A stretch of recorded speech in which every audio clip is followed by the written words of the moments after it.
Okay, so it's our starting time, and I'm rejoicing that we all had the opportunity to be alive, first of all, at this time. Many sentient beings died between last week when we last got together for this class and tonight, many sentient beings died. Yet we're still alive. Yeah. We don't know how much longer we're going to be alive, but right now at this moment we are. And we've decided to do something virtuous. Yeah, we could be doing all kinds of things this evening. But we've decided to do something virtuous with our time. And that's definitely rare in this world. And we should rejoice that we have made this choice.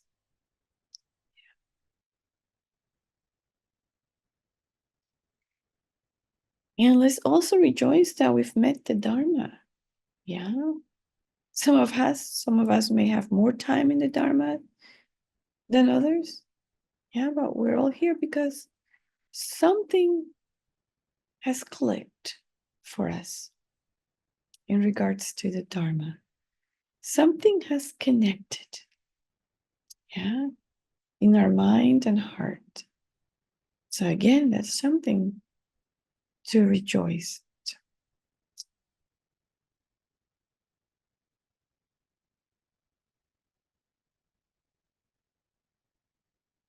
So let's just practice rejoicing for a moment.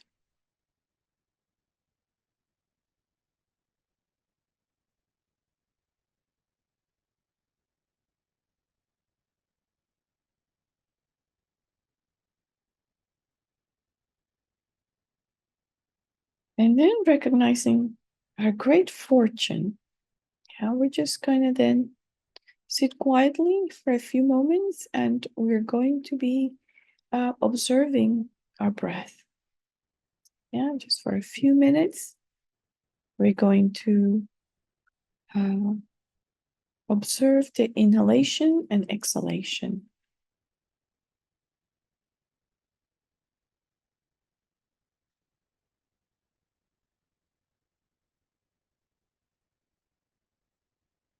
Trying to just let go of the busyness of our mind.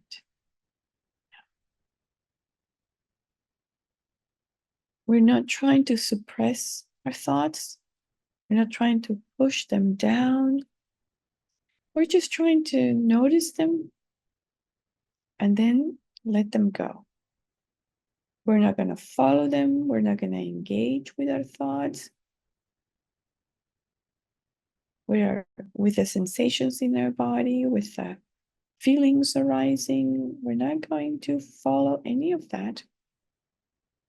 We're just going to stay put on the breath.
And it helps to think of our thoughts as just passing clouds, clouds in the sky. If we do not hold on to them, they'll be gone.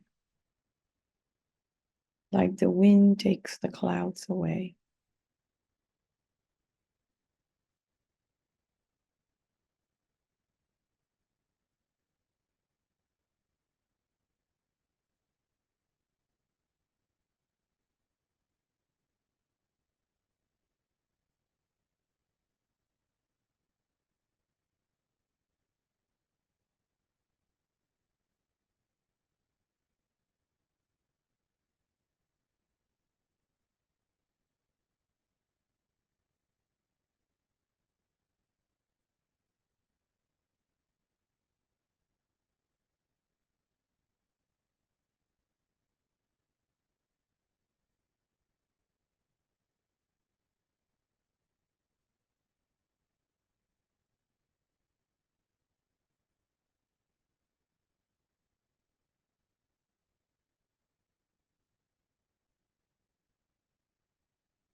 And now that our mind is more relaxed and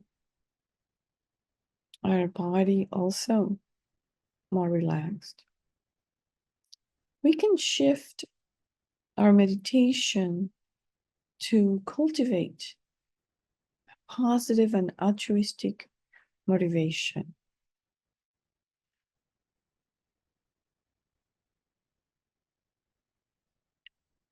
Let's just think about our purpose. Why are we here tonight?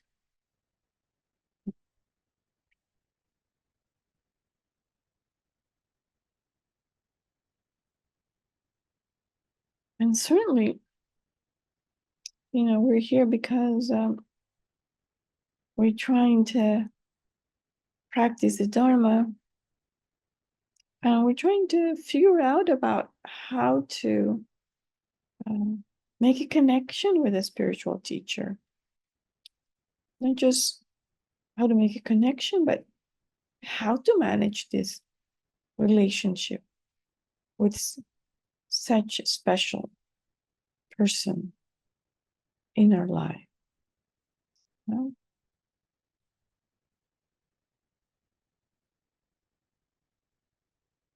And of course, we're aware that such a relationship has uh, great potential, because the spiritual guide is someone who can really turbocharge our spiritual practice.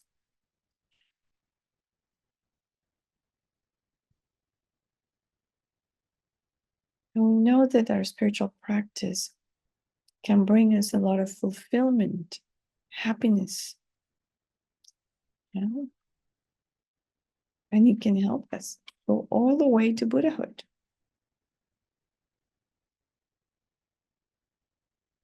And even though we are aware that these positive results will accrue in our mind, our priority, our most important goal is to benefit others. Yeah? That's the most important purpose. And it just so happens that in order to do that, we have to become fully awakened.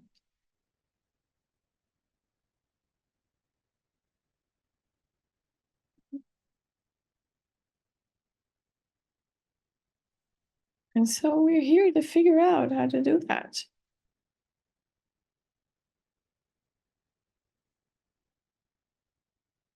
How to connect with a spiritual guide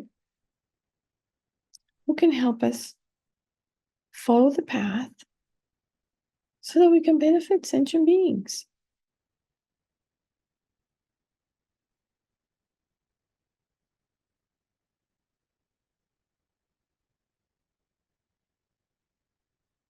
And so we make the determination that everything that we hear tonight will be for that purpose, with that aim in mind.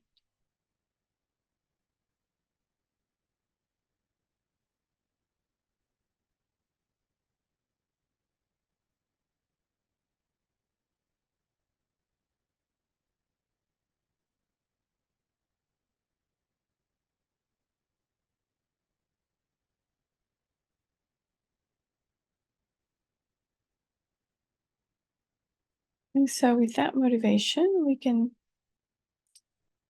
connect with the Buddha by visualizing the Buddha in the space in front of us.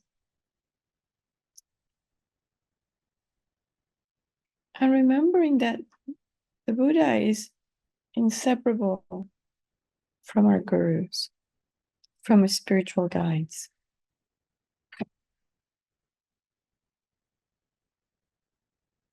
And then we also bring to mind all those sentient beings that we want to benefit. And we place them, we imagine them around us.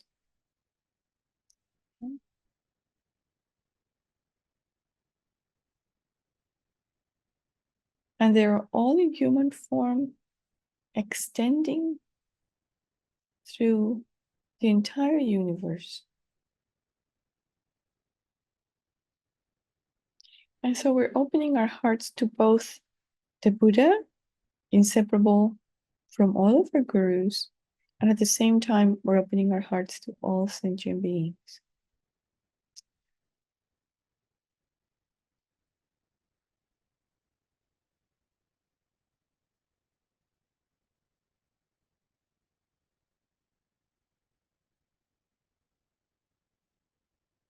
And so as we hold that visualization, let's then take refuge.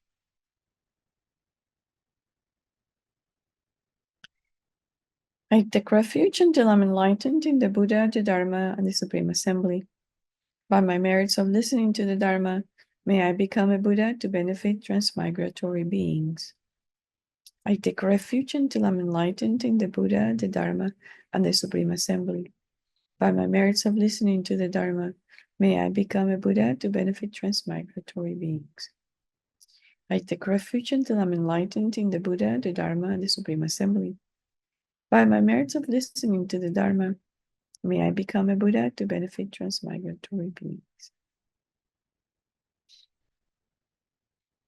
And here we can imagine that the Buddha grants refuge. Yeah, and so the Buddha is quite happy that we've taken this step, and we're now under the care and guidance of the Buddha, who's inseparable from our gurus. And we recite the four immeasurables.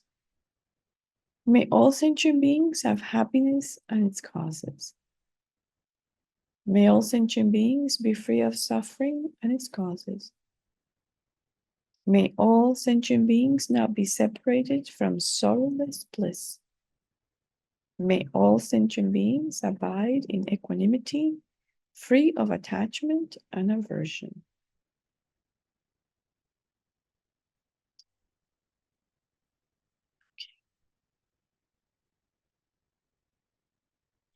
So, yeah, we were talking last time about the qualifications of a spiritual teacher. Yeah, and we had a list of 10. Yeah, and yeah, these were quite. That was quite a heavy list of qualifications. Yeah, and so, but the Buddha said, the Buddha said that during certain times, yeah, what he called the times of degeneration, yeah, when the quality of the teachings, the teachers, and the practitioners was degenerating, yeah. That then at those times, the Buddha thought that it would be difficult for us to find teachers that had all the qualifications that we reviewed, last class. Yeah. So he said, if that's the case, yeah, then what do we do, right? What do we do? And so Geshe Sopa, we were talking also last time about what Geshe Sopa wrote in his commentary on the Lamrim, yeah. And so he was telling us in that commentary that there is a tantra, that there is uh, uh, a scripture titled Tantra requested by Subahu. Subahu, yeah. And so in that scripture, it is said that when we cannot find, when we're in times of degeneration, and we cannot find uh, a spiritual guide, a spiritual teacher who has those qualifications, those robust qualifications, yeah, that we can try and look for what was called a spiritual friend. A spiritual friend. And it was said that the spiritual friend is not an ordinary friend. Those friends that lead us into non-virtue, those friends with whom we get together, to drink, watch television, gossip, things like that, do non-virtuous actions. So that's not the kind of friend, that we should look for, right? But rather a friend that is virtuous, that is reliable, and that is trustworthy. Those were the three exact descriptions, words that were used. Yeah, virtuous, reliable, and trustworthy. Yeah. So then, those are the umbrella characteristics of this virtuous friend that we could be looking for. And so Atisha said that, these qualities are things that we need to look for. Make sure that the person that we're considering as a possible teacher, the person or persons, yeah, then see if they have these characteristics, yeah. And so what was recommended is that we can judge teachers based on whether they have the kind of wisdom that distinguishes virtue from non-virtue, good from bad, right? If they are disciplined, if they have the discipline to follow their practice, have discipline to study, if they have discipline to teach, if they really show delight in the Dharma, yeah, if they are engaged with the Dharma at many different levels. And you can see when someone is engaging with the Dharma because they'll speak Dharma, they'll listen to Dharma, they'll just be behaving in accordance with the Dharma. Yeah. And someone that is not easily discouraged because there's so many obstacles to practice, right? So it's easy if you become easily discouraged, then your practice is going to suffer. So someone who's got some kind of a determination and courage to be able to confront the difficult situations and obstacles that arise when practicing, yeah. And even when going through difficulties, such person should remain calm, should remain um, uh, should remain in sort of in control of their afflictive emotions. Yeah, should remain focused on practicing fortitude, patience, generosity, joyous effort, concentration, and wisdom. Yeah, the six paramitas. And they should be generous in giving.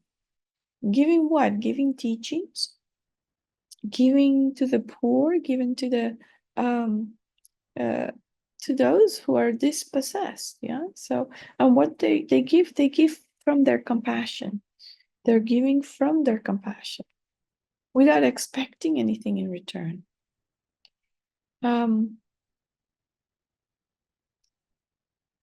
They should not be afraid of hardships when practicing and teaching the Dharma. Yeah. And it's also said that they should not be worshipping deities that are not Buddhist deities. Yeah. That are not Buddhas, that are not fully enlightened beings. Yeah. That are not within the Buddhist pantheon. Yeah. And they should be skillful in activities related to the Dharma. Yeah. With a very strong faith in the three jewels, very strong faith, very strong refuge. Yeah.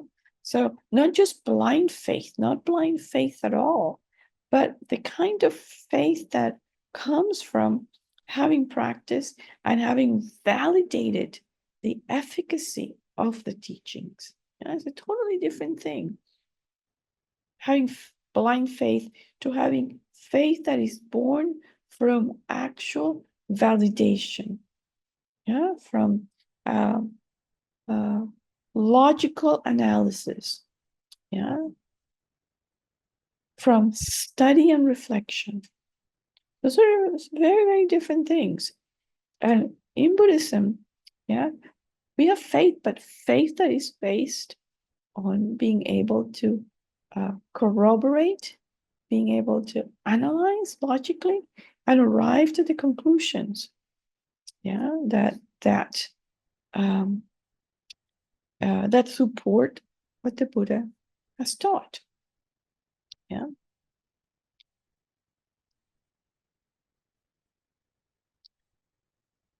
So then, so what are these times of degeneration that the Buddha was talking about when we might not be able to find the teachers that have all those robust qualities that we've talked about? So it so happens that it's said that a time of degeneration is any time when a Buddha is not present in the flesh. So, yeah. So the Buddha right now, is not present in the flesh. So, and there are other signs that, in addition to that, that we are living in a time of degeneration, right? So what are those things? What happens in a time of degeneration? Well, natural resources run out and the environment degrades. Yeah. So, and there's a lot of violence and wars. Yeah. So those that sound familiar, environmental degradation, violence, wars, disharmony. Yeah. That's called the generation of the times, the generation of the times. Yeah. And then there's also the degeneration of sentient beings. Yeah, when there's decline in physical form, in intellect, decline in good health. Yeah.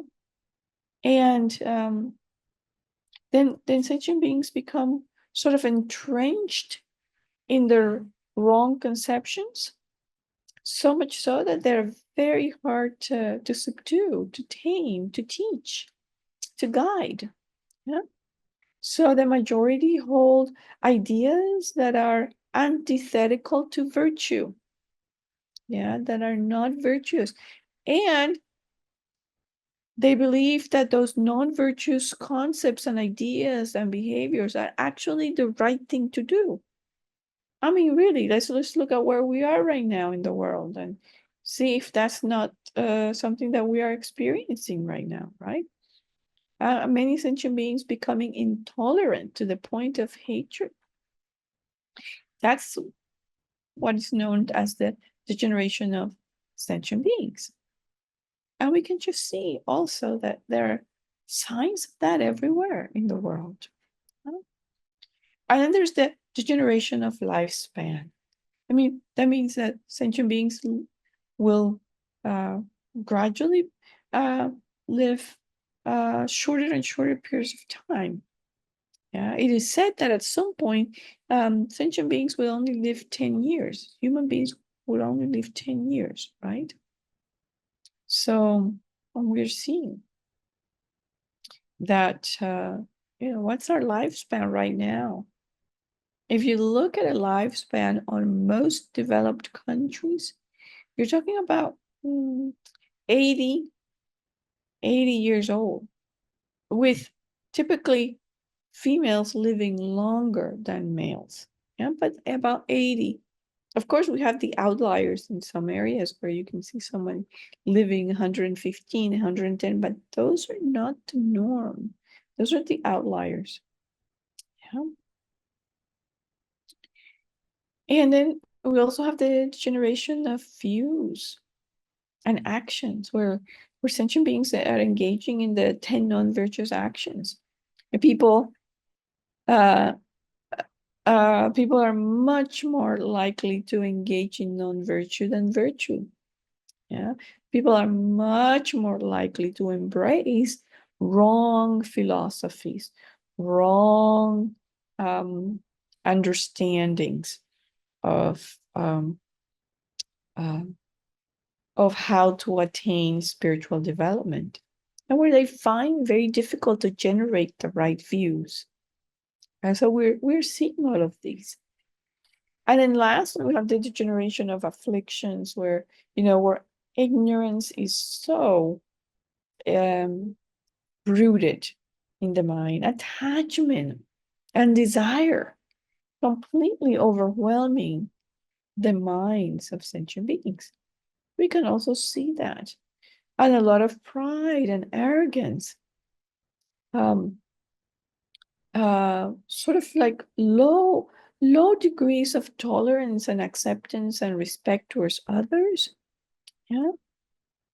Jealousy, envy, all of these things running rampant. So this is the degeneration of afflictions, right? At the time of the Buddha, um, the his disciples were um so much more in tune, right, with compassion and wisdom, that for some of them, they would just hear one sentence of the Buddha's teaching and they would just get it right away. Some of them would just get one teaching and immediately attain arhatship. I mean, this is how much better they were, yeah, than we are right now in this age. So that's degeneration that we have been experiencing. And so, yeah,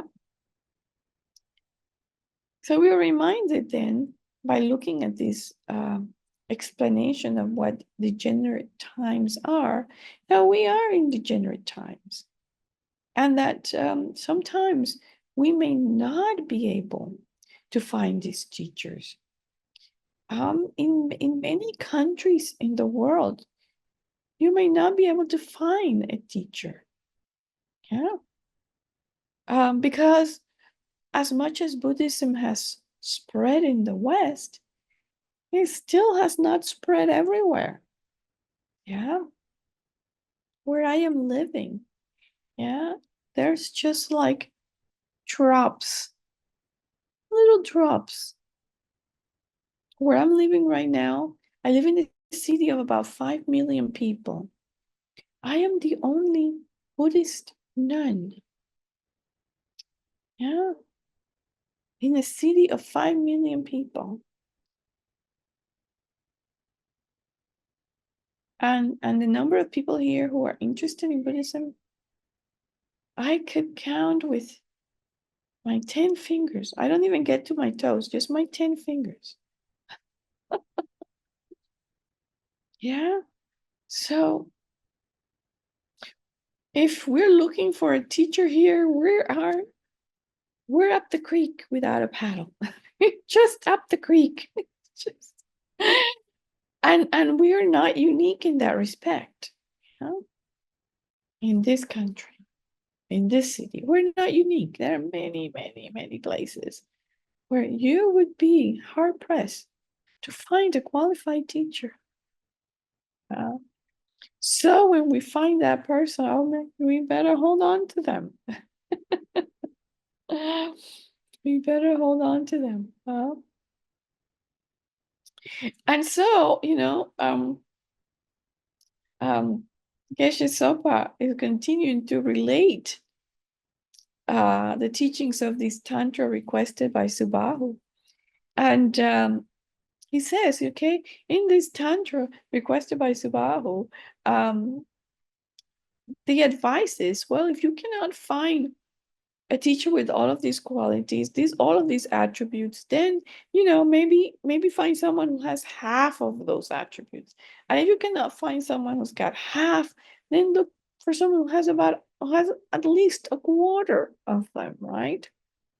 It says that even someone who's got 1/8 of those virtues can be relied upon and praised as a spiritual friend. A spiritual friend.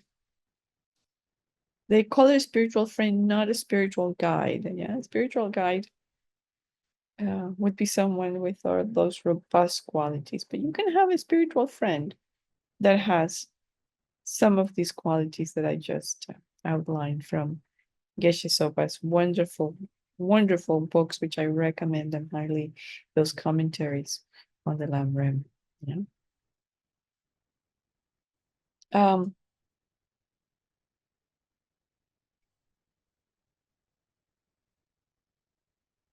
And so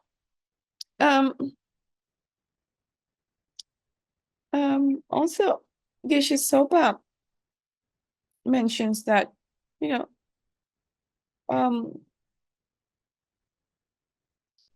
according to Tsongkhapa, yeah, that the true spiritual friend, yeah, should have at least a combination of some virtues that are difficult to generate and some that are easier to generate. Because if we know someone who's got some qualities that are difficult to generate, then we can see that they are okay. They're practicing. They're making effort in practicing, and so they're going to be reliable and trustworthy because their practice is strong. They may not be strong in every respect, but they They're dedicated and serious practitioners. Yeah. And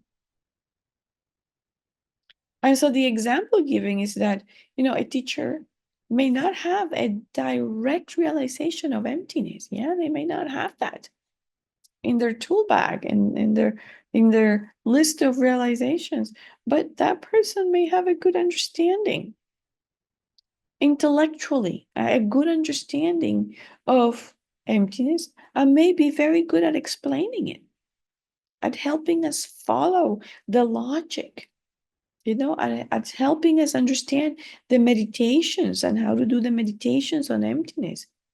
That is a good spiritual friend to have, to help us do and understand those meditations so that we can practice. That person can support our practice in that regard. So anyway, that was Tsongkhapa's advice in terms of um, how to look for a spiritual friend in these degenerate times. Sometimes, when I think about where I was born in a place at a time where there wasn't a word, not a word of Dharma, not a concept of Dharma. I was born in a very Catholic place, where there's just nothing here.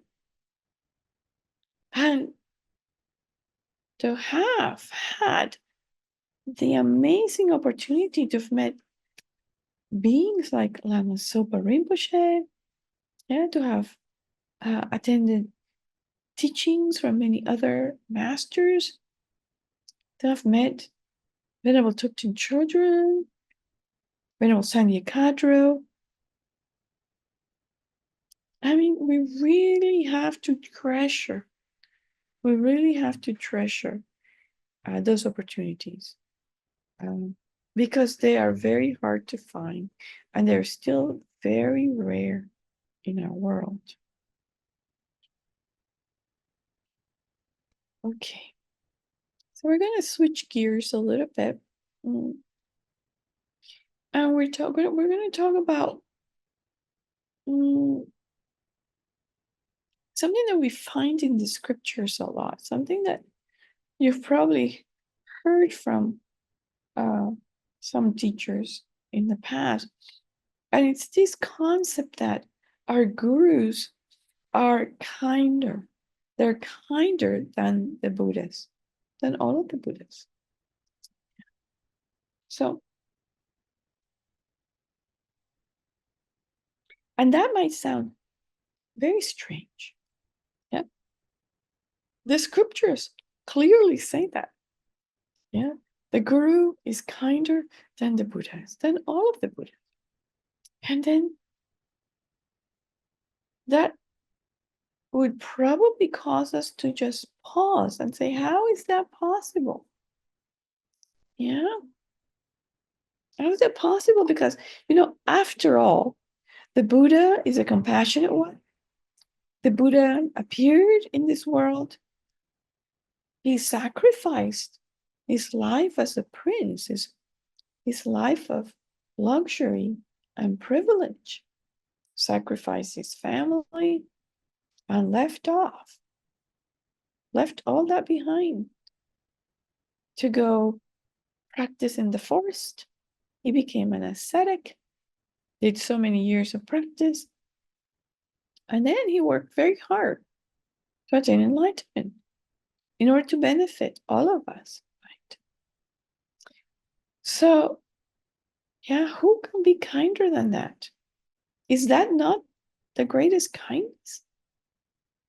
I think he taught for all those years, 45 years, and left us a treasure trove of teachings. Is that not the greatest kindness? So how are the gurus kinder than all the Buddhas? Yeah. That was puzzling to me, really, at first. It was very puzzling. And I was even, it was even hard for me to wrestle with that thought. It's like, how is that possible? Yeah. And it was a bit challenging, really, to even think about it. It was very challenging.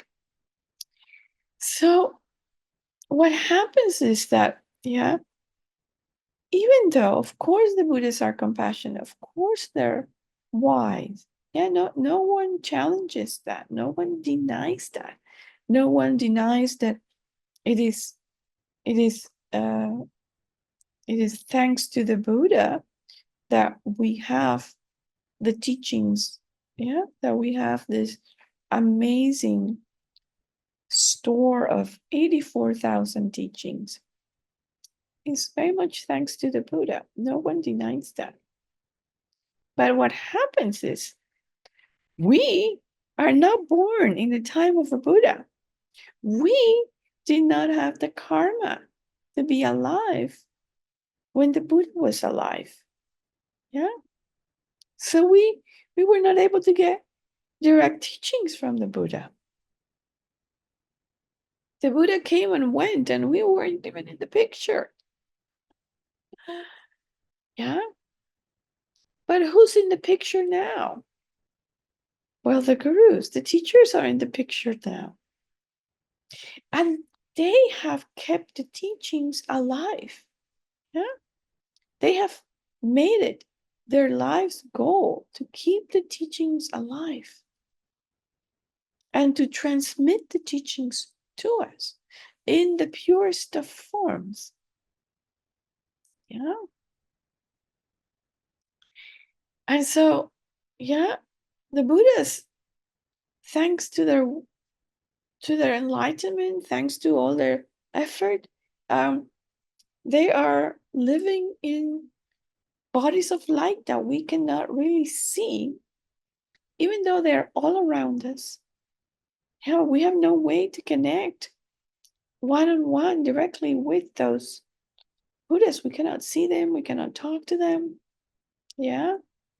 But here in the flesh, we have gurus, we have spiritual guides, and they have chosen, they continue to come and come and come in order to continue to guide students.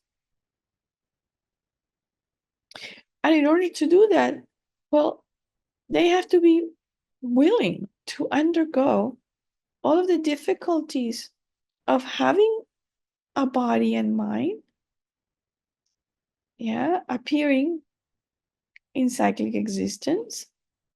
And they're undergoing the hardships of trying to teach the Dharma. Yeah. They have to deal with all of these issues of birth, aging, sickness, and death, the sufferings of the human beings. They have to be able and willing to undergo that in order to teach us and guide us. So they're willing to undergo all of this hardship in order to teach us. Now, that's really, really kind. Yeah, that's really kind. They are the ones who are dealing with all of our neurosis. Yeah, all of our naughtiness. Yeah, yeah. They're the ones that we go for advice, and then we tell them all of our problems, and then they give us advice, and then we ignore the advice, we don't follow it, we do the opposite, we forget, and then we go back for advice again because we didn't get it right. Yeah. And they are not closing the door on us and saying, no, please, I already told you, don't come back. Leave me alone. Yeah. So they have all these patience, and they get it. They get it because they probably had to deal with the same things that we're dealing with right now as teeny weeny baby students. Yeah.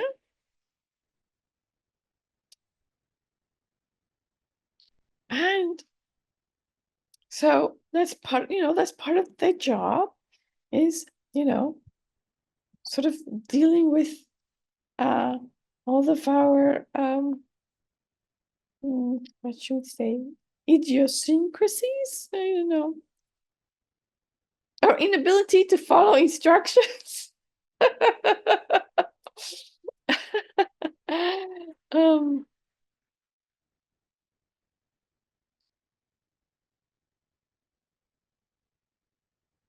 and they go everywhere. Really, they go everywhere where they are needed, where they are invited. I don't know how they do to travel so much, to tell you the truth. I don't know how they. His Holiness, well, it's been a few years since he hasn't been traveling, but for a while there, for a long time, he was traveling everywhere, all the time.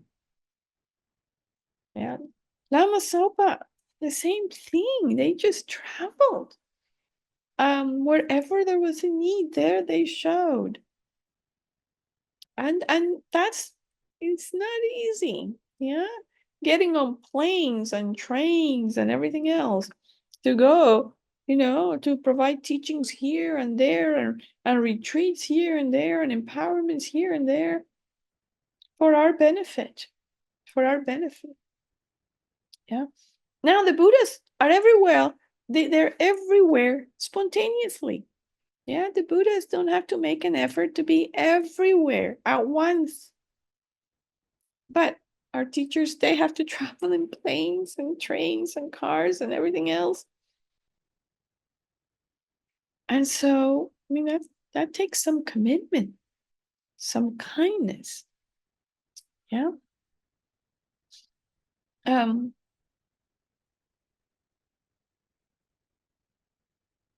and it is said that even those who are completely liberated from cyclic existence, so these are beings who don't have to come back.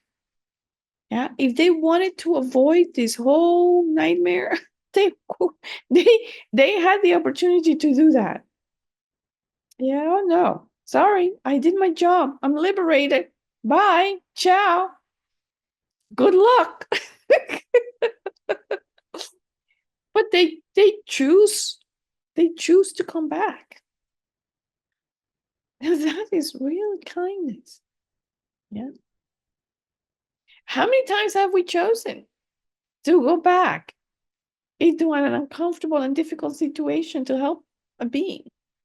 How many times have we chosen that? Yeah. Hopefully, we're preparing for the time when we are able to do that too. That's why we're practicing. Because we have that desire at some point to be able to do that ourselves. Okay. So I have a verse here that I thought would be very nice to do like a 10-minute reflection on. It's uh, uh, it comes from a text called the 37 Practices of Bodhisattvas. And there's a number of different translations of that text. And so, the different translations have the verses reading this way and that way. The message is the same, but it may just be expressed differently according to who translated the particular text that we're looking at. So let's take a posture of reflection, meditation. Yeah, make sure we have our back straight, we're relaxed, but not so much that we might fall asleep. Yeah, that we can remain alert, and that we can reflect on this beautiful verse. Okay, we can take some cleansing deep breaths just to clear our mind and further relax the body.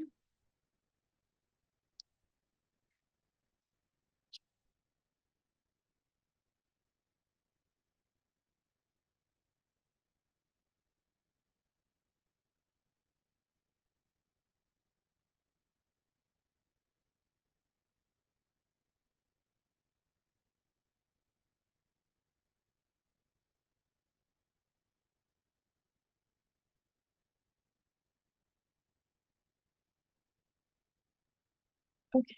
So I will read the verse, and then you can sort of um, you can begin to analyze and reflect on this, what it means, what it means to you, what is the message that you get from this, and how can this verse inform your practice of relating to the spiritual guide.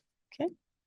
And of course, you can bring into this what you've been hearing so far in these classes that we've had, right? So here it is.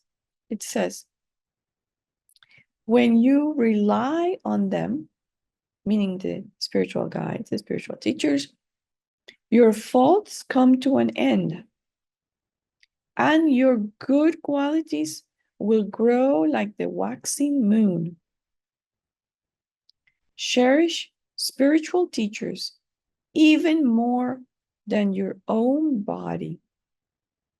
This is the practice of bodhisattvas.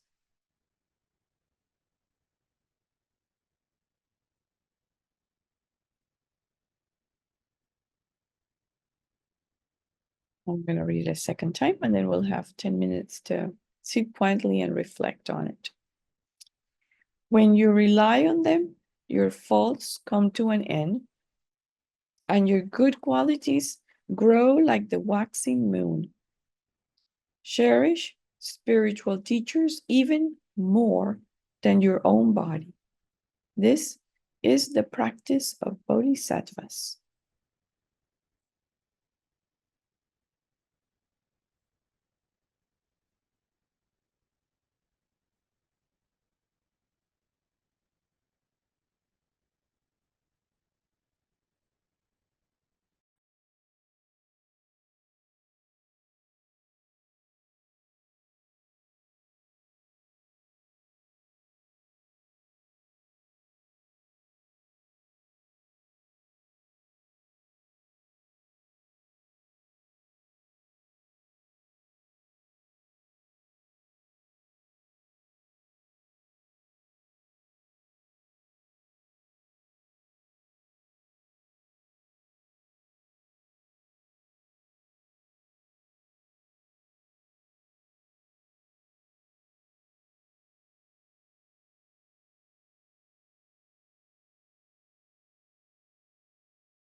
Okay.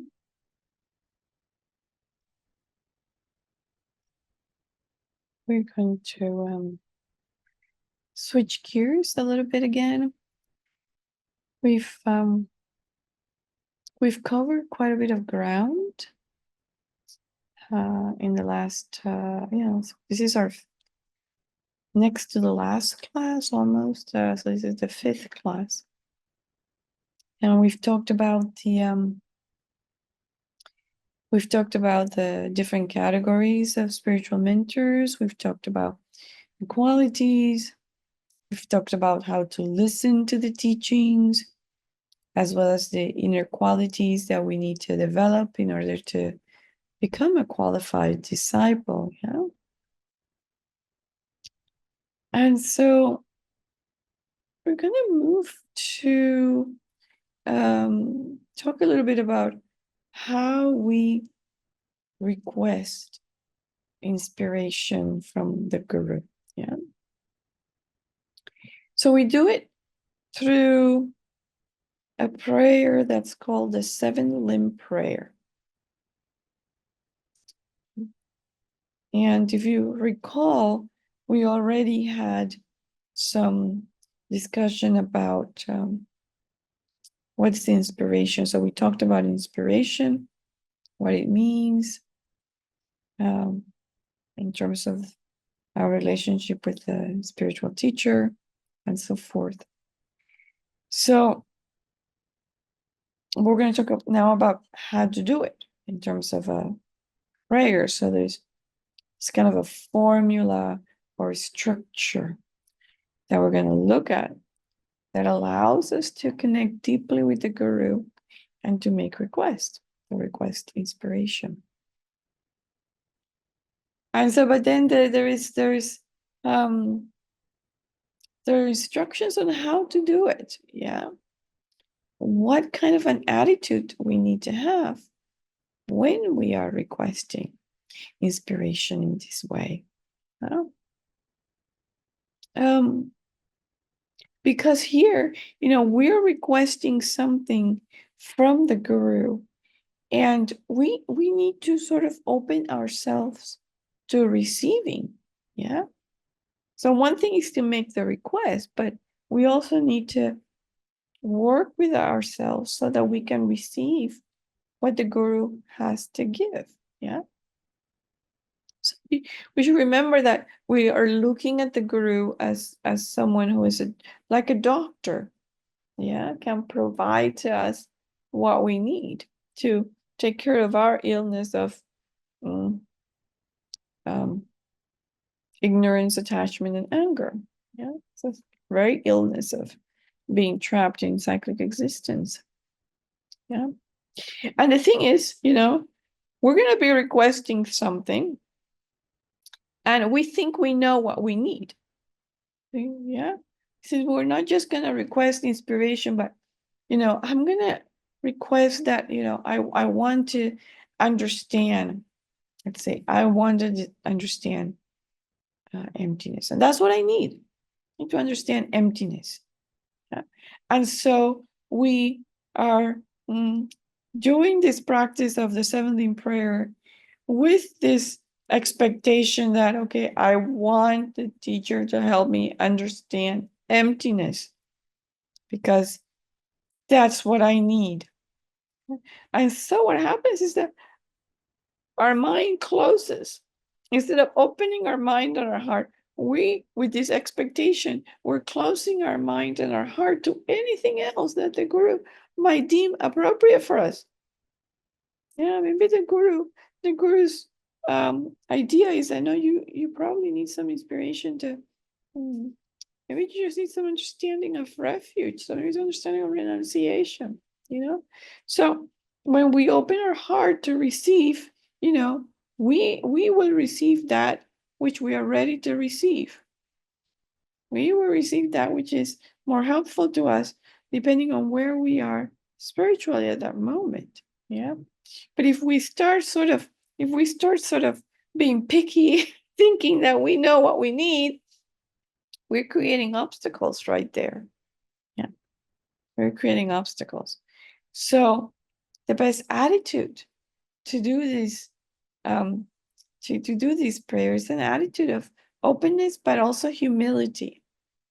Yeah, an attitude of openness and humility without any expectations. Not any expectations. We know the Guru will receive the inspiration from the Guru, but we have to be open about what that looks like, what the specifics of that will be. We have to sort of be very open about it. You know? Because with this 7 limb prayer, we're inviting the Guru into our lives. Yeah. We are inviting the Guru, please,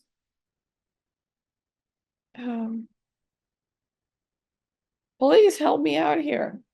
Yeah. I am blind. I am blind. I can't see my path. I can't see where I'm going. Please send me some light so I can see where I'm going. Yeah. And so the 7 limb prayer is like a recipe. Yeah. It's like a recipe. And it has 7 components. Sometimes they're called also 7 branches. But they're like 7 components that come together to help us generate the right attitude in our mind. Yeah, the right attitude to connect with the Guru and to request inspiration. So this is a recipe for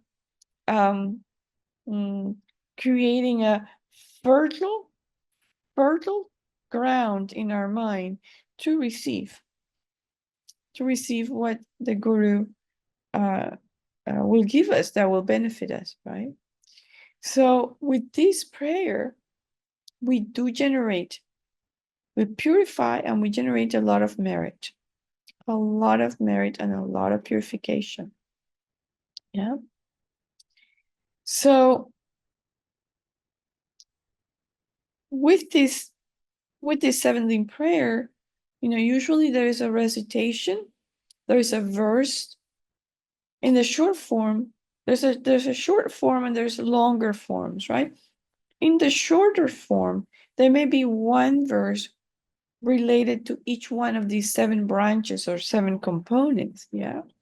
There'll be one verse, and then we'll be reciting some words. Yeah. And the way that we get more benefit out of this prayer is if we bring together our visualization with our words that we're saying. And even beyond that, if we try to generate the feeling in our heart of what we're saying.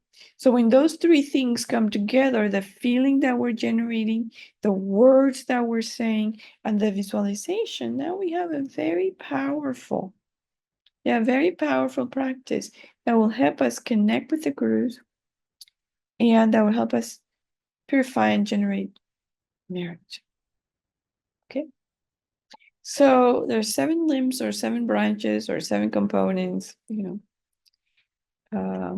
we can use either of those words, but the technical word is the 7 limb prayer, is how it's known. So the first branch is a branch called prostration. It's the branch of prostration. Yeah.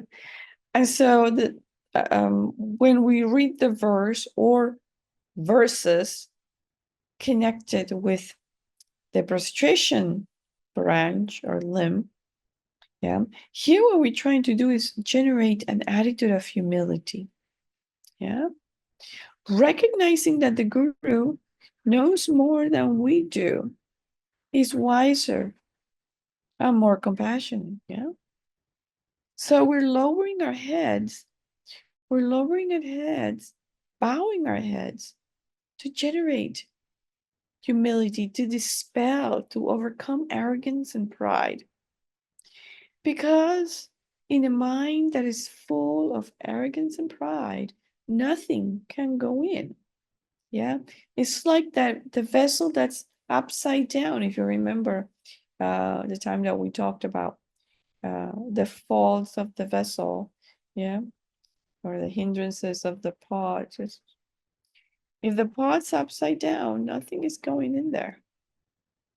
There's no way that that vessel can be filled with wisdom and compassion because nothing is going there. So when we have our head, our heart, our mind full of arrogance and pride, nothing can go in there because we know it all, right? So what else is there for us to know and to learn? We know it all.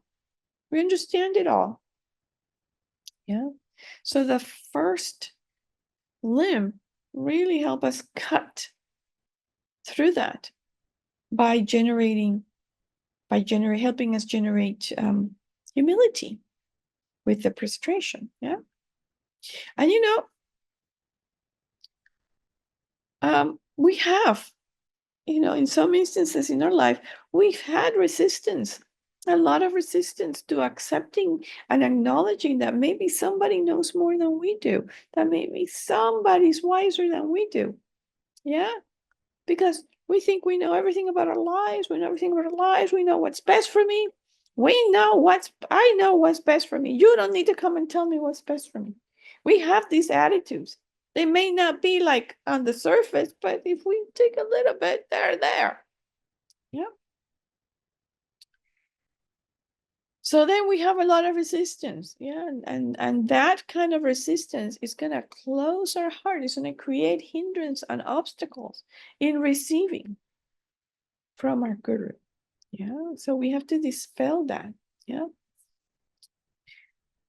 When we have that kind of an attitude, we create distance. Yeah, and then we have arrogance and pride. We're distancing ourselves from others, that we that we may deem not as not as good. And so we don't want to create distance with our guru. On the contrary, we're trying to come closer to our guru. So arrogance or pride are things that we need to begin to let go of, right? So, and it's true also that we are not always able to be physically close to our guru, but we can certainly always be close to our guru in our heart. And that's the most important closeness, is in our heart, to always be close to our guru. And so it's important to dispel these obstacles of pride and arrogance. So that's the first attitude that we are cultivating, is the attitude of humility. Now, I also want to caution us that this is not about generating an inferiority complex. Yeah, we're also not going to go then to the other end of, I'm inferior. Yeah, I'm inferior. I'm less than. Yeah, absolutely not. That's another kind of obstacle. That just creates another kinds of obstacle. Yeah, and if we start, and if by this action of prostrating, we start sort of generating that view of inferiority, thinking that we are inferior somehow, lesser than somehow, then we just need to recalibrate. We need to stop and recalibrate, because that's not the purpose of doing this. Yeah. This is about recognizing that someone has something to teach us that might benefit us, that will definitely benefit us if we allow it to. Yeah.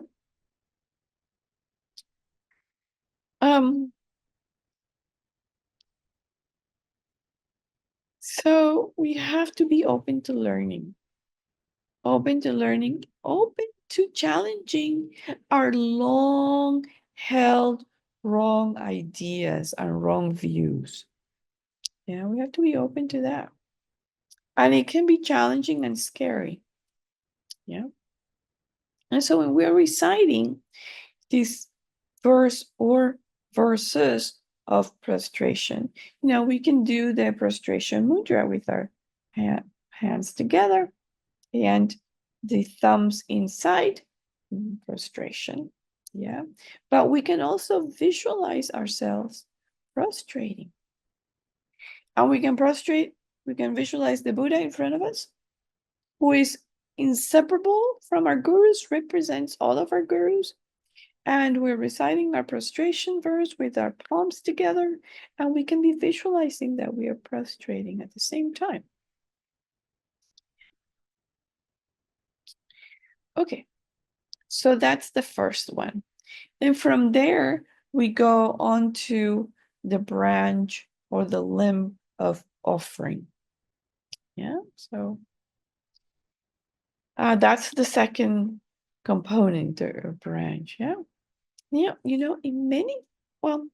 in some cultures, I don't know about many, but in some cultures, yeah, when people go to visit someone who's dear to them, very close, an important person in their lives, yeah, they don't show empty-handed. They don't just show up empty-handed because I'm here and I want to visit. No, they bring something. They bring a gift, a small gift, or just a token of appreciation to show the high regard that you feel for the person.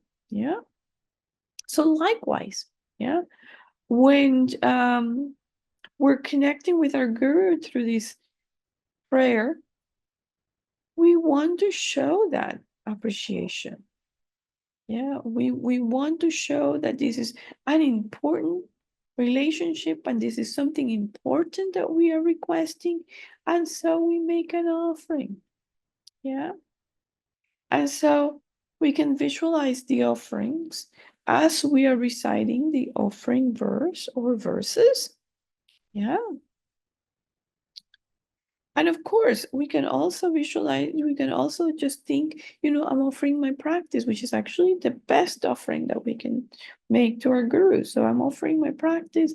And in addition, I'm offering all these other things: flowers, meadows, forest, mountain peaks, you name it, anything that's beautiful. We could offer during our visualization, right? And so this is also practicing generosity. And again, when we do this, our heart opens. Yeah. So we're practicing generosity at the same time. Our heart is opening, and we are creating merit. When we make this offering to the gurus, we create merit. And the more offerings that we visualize, the more merit. And if in addition to that, we're offering our practice, that's absolutely great. So after the offering comes the confession. And this branch is about revealing our mistakes, our wrongdoings, our non-virtue. Yeah. And in the beginning, it may be hard. Yeah, it may be hard to accept that we make mistakes. It may be hard to look at our shortcomings. Yeah. It may be painful in some instances. But the more that we practice confessing, the easier it gets. The lighter we get after releasing all that emotional burden or that psychological burden of our mistakes. Yeah. And just, it frees us from carrying all that on our shoulders. I remember one time when I actually was the first time I met the Dharma, the very first time. And I was sitting there receiving a blessing from a lama. And at that very moment, I had no idea what the blessing was. This was like my first time. I had no idea what I was doing. I had no idea what anybody was doing. I had no idea about anything. All I knew is that I was hurting, and I needed something, and I figure, okay, I'm gonna go here and see what happens. That was my attitude, really. So I went to this healing. It was a healing. And during that healing, I was trying to do all the visualizations that you do and repeat everything that you repeat. But during that healing, something happened to me that was incredibly amazing. And it's that I was able to forgive. Yeah. I was able for the first time to genuinely and deeply forgive. And in that moment, I'm not kidding you. At that moment, I realized two things. Gee, this burden that I have been carrying all this time, that is heavy. That was the first thing I realized. The second thing I realized, wow, I'm so glad I'm not carrying it anymore. I literally felt lighter. Literally. Of course, I was not, my wrongdoing in that case was to have kept that resentment and that hate for so long. And the moment that I recognize, I have all this resentment and all this hate, and I want to let it go, that was the blessing. Yeah. I had no idea. I didn't go there to forgive. I didn't go there with the express. No, I went there because, hey, I need to be happy, and I'm not happy. uh, but that was the first step towards happiness, towards real happiness. That was the first step. And it was amazing. So, anyway, so it's very humbling when we have to sit here and confess and take a look at our wrongdoings, our mistakes. It's very humbling, and sometimes we have we have a hard time even accepting that we make mistakes. No, we don't want to look at it. It's the part of us that we don't want to look at. Yeah.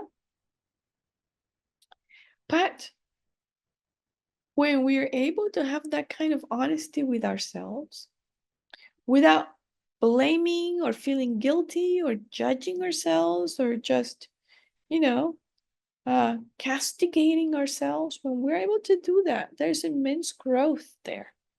Yeah. And we're confessing it, you know, to the Buddha, who is inseparable from our teacher. We're confessing it, and we're just saying in our mind, gee, I did this action. We can, as we're repeating the verse of confession or several verses, however many there are, we can be thinking, gee, this is something I want to purify, and I'm confessing this right now to the Buddha, and I want to change this type of behavior. I prefer not to do this again. I would have liked not to have done it in the first place, but okay, I did it. I got myself into the hole. But now I'm ready to get out. Yeah, I'm ready to get out. Yeah. So the goal of doing this confession is to clean ourselves up. Let's clean ourselves up. Yeah. And so as we clean ourselves up through this confession, then we become a clean vessel. We become a clean vessel, and then things can go into this clean vessel without getting polluted. Yeah, the teachings, the blessings, everything, the inspiration can come into this vessel and without getting polluted, because now we're a cleaner vessel. Yeah. And the basis of our spiritual practice is recognizing and eliminating our faults and developing good qualities. So confessing is recognizing our mistakes is a crucial component of what we're trying to do. And then we have rejoicing. And rejoicing is often a neglected component in our practice. very neglected. And Lama Sapa used to say, this rejoicing is the easiest way to get married. It's the easiest way to generate merit. You can just sit there and you rejoice. You rejoice for 30 minutes. Jeez, you generated a lot of merit in that 30 minutes. You didn't have to move a finger. All you had to do was rejoice. That's the lazy person's way to generate merit.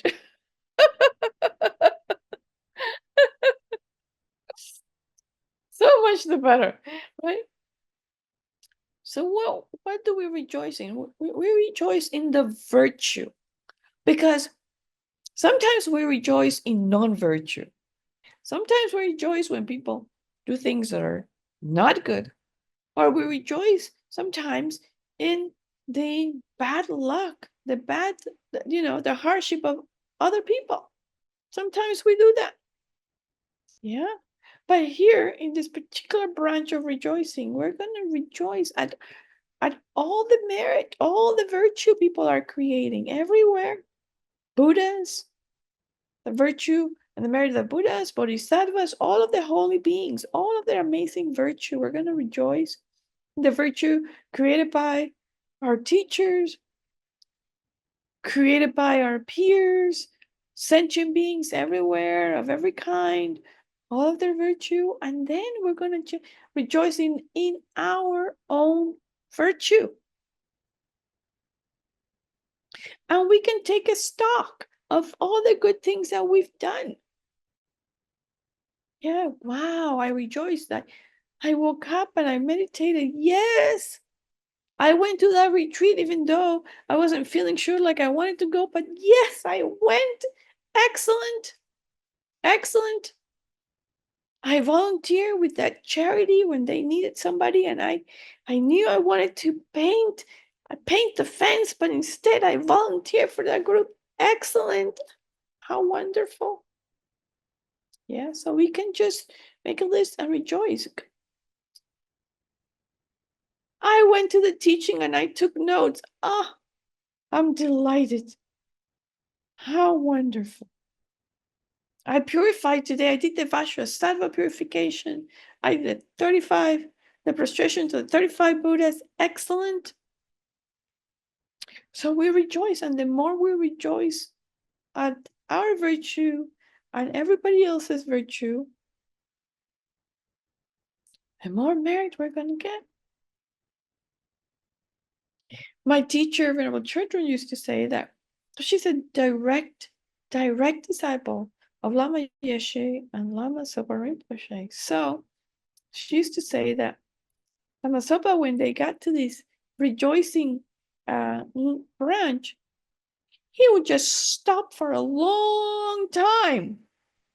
He would stop there for a long time. We kept them rejoicing for a long time. Of course, they were making him married, but they, it's like, okay, when are we moving on to the next one?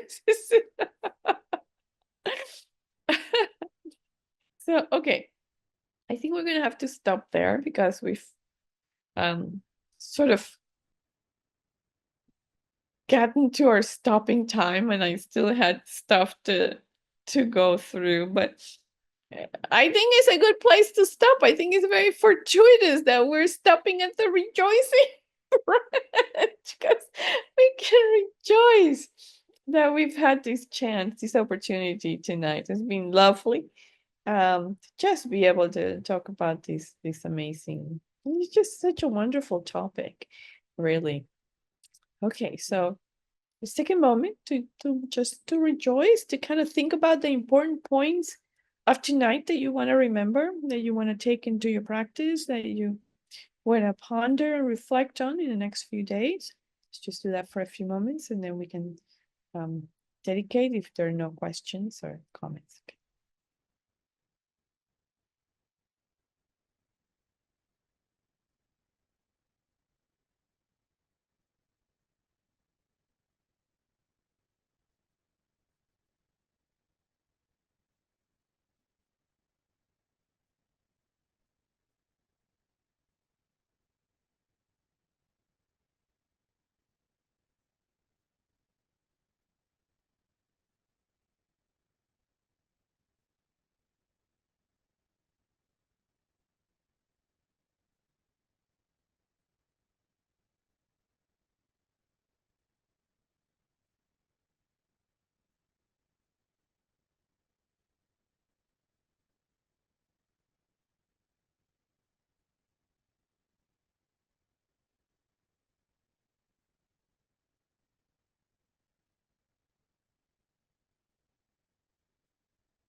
Okay.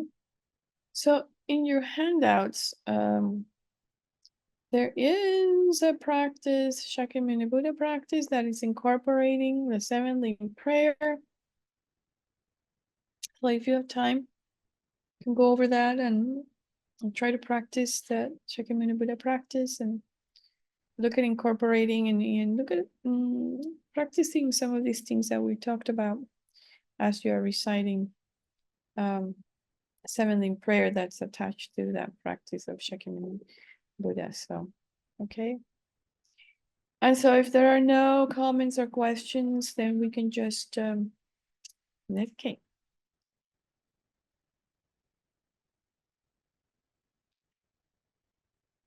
So may whatever virtue I've collected benefit the teachings and all transmigratory beings, and in particular may it cause the essence of perfect, pure Losandrapa's teachings to shine forever. May the precious supreme bodhicitta not yet born arise and grow. May that arisen not decline, but increase more and more.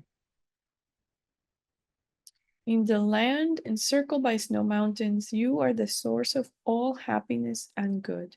All powerful Shenrezi Tenzin Gyatso, please remain until samsara ends.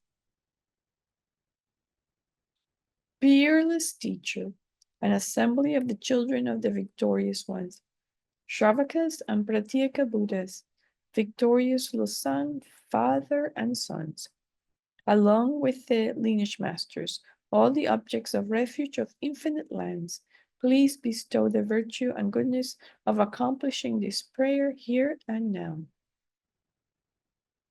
Holding and spreading the Muni's precious and complete teachings through explanation and practice, you wore the armor of patience that is never discouraged. Incomparable, venerable Guru, to you I make request. While striving single-pointedly for the sake of the victorious one's teachings, the sole gateway through which all benefit and happiness emerge, and for other living beings, you suddenly departed to peace. What a great loss! Nevertheless, through the undeceiving truth of the blessings of the ocean of the three jewels and the great waves of bodhicitta of the children of the victorious ones, may the smile of a reincarnation swiftly beam in glory for fortunate disciples.